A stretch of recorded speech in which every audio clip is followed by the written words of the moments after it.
Hey guys, so I just got back from fishing. No success again. I'm having a lot of trouble fishing. I think what happened was I was doing really good during the spawn, and now we're post spawn, and I'm still fishing for bluegill and stuff near the bank. Which, with all the baby fish that have now been hatched and running around, you catch a lot of little crap, or you can't.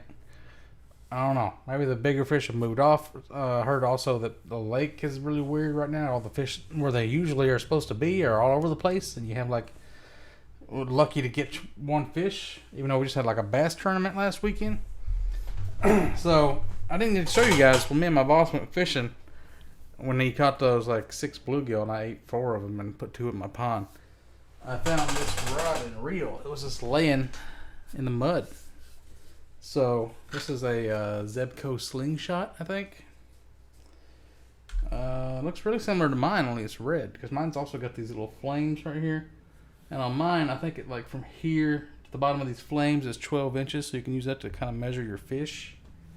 And it's got a closed face Zebco slingshot reel. Oh man, the dirt just fell out of it when I hit that button. So yeah, I'll have to clean it up a little bit and restring it probably, but... free rod and reel. How dope is that? It's actually on there with cable ties. Usually you gotta tighten this thing down. You unscrew this, and this pops up. I guess it didn't hold it in place, or it's not really long enough, so they had to put a cable tie on there to add into it. Anyway, I went to this new sporting goods store I didn't know about. It's in the next town over, because ours doesn't really have anything except Walmart. Got a bag of goodies I thought I'd show you guys. I was kind of surprised what selection they had there. So I got this catfish bait. So I'm going to switch from fishing for bluegill to like probably catfishing more and maybe bass fishing more. This is called Bloody Catfish Dough. Berkeley Gulp. That's the one that makes the power worms that work so good. And I got some more power worms because I was out. Like $5 for a little bag. It's the same color I've been using too, like the purpley and the black. You don't want to open them until you're ready to fish because they have like a locked-in scent. Although this kind of looks like a refurbished bag or something. I don't know what to do with it. I'm also going to start hooking my worms different. Instead of leaving the hook out on the outside, I'm going to hook it into the bait so it's weedless.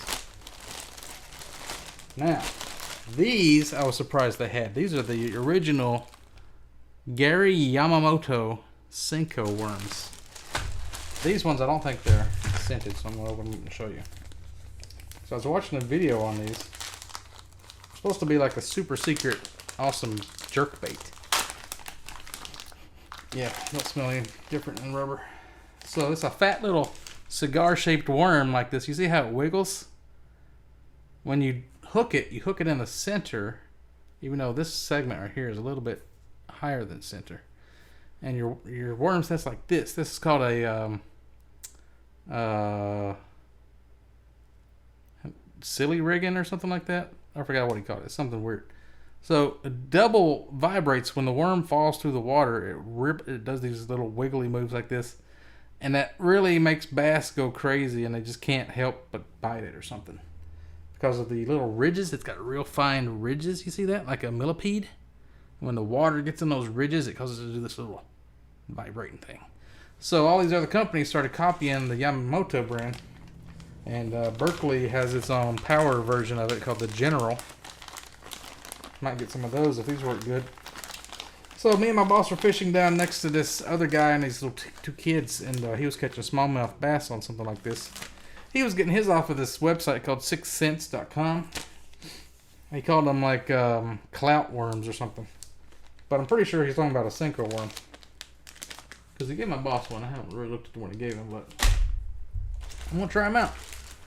It seems ridiculous, but I also got some of these crappie magnet fake white grub worms, or wax worms they call them. These are always good to throw in a jig, anything like this that's white. This is what we've been using and it's not been working, so just wanted to get some more. I'm always using these. These are always good. My boss and his kid went down to this place They caught like a hybrid stripe. I caught a catfish on one. They caught a bluegill. They caught a bass. They caught everything pretty much you can catch out of the lake. Every type of fish on it. So then they had these like unlabeled packages of like miscellaneous lures. These are like rattle traps, shads that are like they're almost like between a crankbait and a brookback swimmer or something. I don't even know what you'd call it, but like shiners, I think. Right now, since everything just spawned, all the baby fish, the minnows and the shads and the shiners and things like that, everything's feeding on stuff like this. So I'm thinking this would be really good right now for probably stripe, maybe bass, maybe even a catfish would attack it. And then the main thing I needed was sinkers. So I got these little pointy ones. Now these go on the front of your worm, your regular worm, and it weighs it down and it lets it kind of float off into the... There's all these different kinds of rigs I need to show you guys. I was looking at this. I've leveled up my fishing. I've learned the Carolina rig and the Texas rig. And my computer is slow. Alright, where's a good example? Put this on this. What was the one I was looking at work? Okay, here we go. Nico rig, that's the one where you put it in the middle. Carolina rig, you put the weight and some other kind of things kind of off to the... Like it leads it a little bit. Wait, where are the other things? There are these posters you could get off of Bass Pro Shops. Fishing rigs poster. I don't know why Google is different here than it is at work. Anyway, there's different ways you can rig stuff up, and I'm starting to learn the different things. Because I always just tie stuff on with what they call a uni knot. And I always call it a fisherman's knot. But it looks like a little noose, a little hangman noose. There's ways you can put the line around the hook, and there's ways you can leave like a little loop before you get to the hook. So there's also different ways you can hook it in. See, like that right there? Well, you can't see because it's fucked up. That doesn't help, does it? Let's see. So anyway, I'm learning how to like do weights and things. Oh, I left my little round thing in my tackle box, but I got a little assorted box of weights because I needed a bunch of weights, right? So then I get down to the lake, and the water's up on the lake. It's higher than it should be. It's covering the trees where I normally walk. So I had to go up on this little road. It's like a little path that goes alongside. You can skip part of the lake. And I found this bottle of pills laying on the ground. I kicked it. I'm like, I wonder if everything's in it. I'm like, dang, it's full of pills. It's awful heavy though, and I popped it open. It's full of weights. Well, there's actually, I haven't even looked into this yet. Look at all this crap. So, we got some heavy pointy ones. We got these little glass bead things. These are like to make noise because it taps against the lead weights and stuff in between. You got your swivels. I don't never have any of those either. There's a big leaded hook with a spring thingy on it.